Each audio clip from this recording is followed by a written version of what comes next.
প্রস্তুত করে রাখি কিভাবে বেশি থেকে বেশি ভোগ করা যায়, কিন্তু রমজানটা হচ্ছে ত্যাগের মাস। কিভাবে বেশি থেকে বেশি আপনি ত্যাগ করতে পারবেন, এটাই হচ্ছে মূলত রমজানের শিক্ষা। কিন্তু আমাদের প্রস্তুতি হচ্ছে উল্টা। আমরা আগে থেকে ভোগের কিভাবে বেশি থেকে বেশি ভোগ করা যায় সেটার প্রস্তুতি নিয়ে থাকি। এই জন্য আল্লাহ রাসূল সাহাবায়ে কেরামকে রমজানের বিভিন্ন দিক নিয়ে বুঝিয়েছেন, এবং আমরা এই ক্ষেত্রে যারা গরিব অসহায় রয়েছে তাদেরকে একটু সহযোগিতা করতে পারি।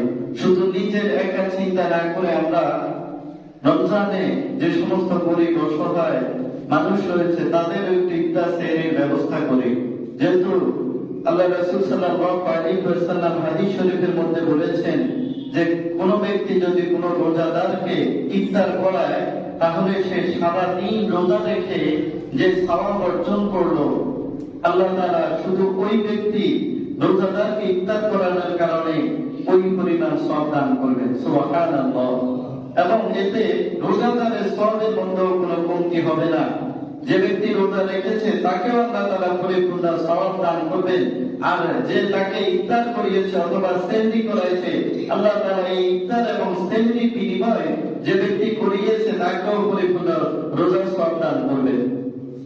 এজন্য আল্লাহ যাদেরকে সামর্থ্য দিয়েছেন আমরা নিজেদের সাথে সাথে একটু তাদেরও চিন্তা করি, তাদেরও একটু সেহরি ইফতারের ব্যবস্থা করে দিই, যাতে করে তারাও রিজিকের পিছনে দৌড়তে না হয়, তারাও যাতে শান্তিপূর্ণভাবে আল্লাহ তাআলার ইবাদত বন্দেগীতে কাটাতে পারে সেই ব্যবস্থা আমরা তাদের করে দিব।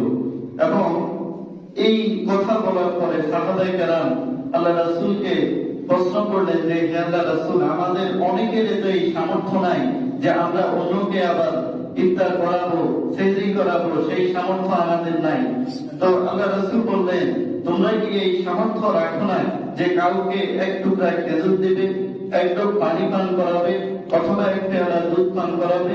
এতটুকু দ্বারা আল্লাহ তাআলা তাকে রোজাদারের সমপরিমাণ সওয়াব দান করবেন। সুবহানাল্লাহ।